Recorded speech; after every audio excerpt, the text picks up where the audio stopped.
Hello and welcome, dear viewers of Zarin International Television. I am Sandra Smith and I'm here to bring you the latest news for this hour. Donald Trump, the President of the United States, has signed an executive order banning citizens of 12 countries, including Afghanistan, from entering the United States. This decision has been made due to security concerns and weaknesses in the process of background checks for travelers from these countries. This ban will be enforced starting from the 9th of June. Citizens of Iran and several other countries are also included in this ban. Zamir Kabulov, the Russian president's special envoy for Afghanistan, and Mohammad Reza Bahrami, Director General for South Asia at Iran's Foreign Ministry, discussed developments in Afghanistan on Wednesday. The Russian Foreign Ministry announced that the two sides exchanged views and discussed political solutions to Afghanistan's challenges. Russian and Iranian officials emphasized the ineffectiveness of efforts to impose foreign viewpoints on Afghanistan's domestic politics. Russia and Iran, as two influential countries in Afghan affairs, maintain close relations with the Taliban.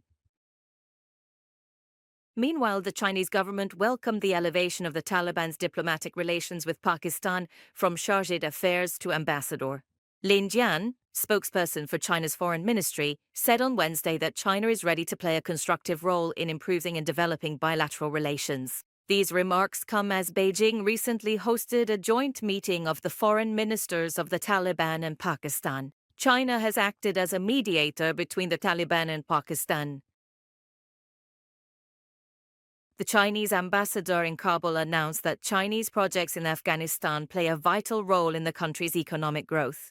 And in a meeting with Abdul Salam Hanafi, the deputy head of the Taliban government, he said that China's relations with the Taliban are expanding.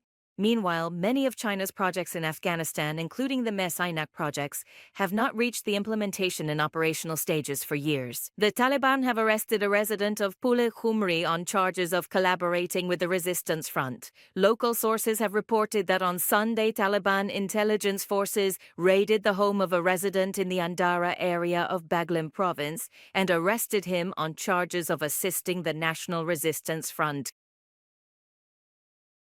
Germany has announced that it will transfer 2,500 eligible Afghans from Pakistan to the country.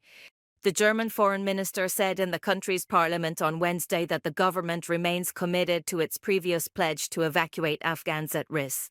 Earlier, the new German chancellor had announced that the process of accepting refugees, especially Afghans, would be halted. The General Directorate of Foreign Nationals and Immigrants Affairs of Fars Province announced that all Afghan migrants holding return permits must leave Iran by the 15th of Saratan. In a statement, this office warned that if they do not leave within the specified deadline, authorization has been granted for law enforcement action against them. The forced deportation of Afghan migrants from Iran and Pakistan has intensified in recent months. This measure has expanded the prevention of poverty and unemployment in Afghanistan. On the other hand, the Taliban's High Commission for Addressing Migrant Issues announced that more than 5,000 Afghan migrants were deported from Iran and Pakistan on Tuesday, the 13th of Jawza. Of these, 4,391 Afghans were returned from Iran, and 756 migrants were sent back from Pakistan. Meanwhile, Pakistan's Ministry of Interior announced yesterday that with the start of the second phase of deportations, more than 200,000 Afghans have been expelled from the country in the past 2 months. Former senior officials of Afghanistan's national security warned that the Al-Qaeda network has become more sophisticated and is now acting as an umbrella for other terrorist groups. Ahmad Zia Sarraj, former head, and Ajmal Abedi, former deputy of national security in the previous government, Al-Qaeda network's dangerous activities are underestimated internationally. The Pakistani army has announced that its security forces killed 14 insurgents during a nighttime operation in North Waziristan near the Afghan border. According to the army, this operation was carried out based on reports of the presence of the Pakistani Taliban movement and an Indian proxy force. Recently, Pakistan has attributed security incidents in the country to India.